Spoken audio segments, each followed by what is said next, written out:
Hello mga guys, no, mapagpalang hapon po sa lahat ng mga kantingers, no. So kita nyo yan guys, oh. Ayan, nakakamangha mga guys ha. Ito ay isang bahay ng anay, no. Pero ba't may tumubo na parang mabibilog, no? So ayan, no, para siyang kamuti. Kapag pinukpok mo siya, nagbabound siya, no, para siyang kamuti na tumubo. So ayan mga guys, no. So ayan mga guys, try natin kunin mga guys ha, live po yan. Yan o, nakadikit yan o. Ayan mga guys. Oops. Ayan. Kukunin natin mga guys ha. So ayan, maikli yung kamay natin mga guys. Hindi maabot. Naku po.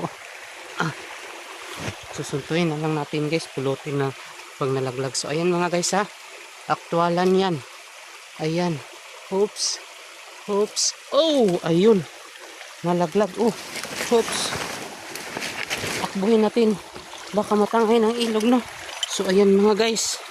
Ayan, no? Sus. Ayan. Tumubo sa hanay mga guys. Wow, napakadabis. Mutya ng isang kamuti, no?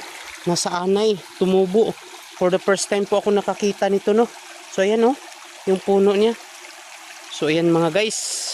The best, napakaswerte, napakainam po. Ayan yung puno, no, puno ng germelina yan. Ayan, so ito mga guys, buti na lang dito tayo dumaan, no, at nakita natin. Doon sana ako dadaan kanina sa taas, pero dito na lang ako dumaan, no. So ayan, namangha ako, no, kasi buhay pa yung anay, tumubo siya doon, no.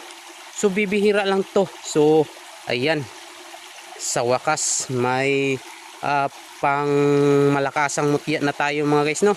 So hanggang dito na lang mga guys. Maraming salamat at paalam po. God bless you.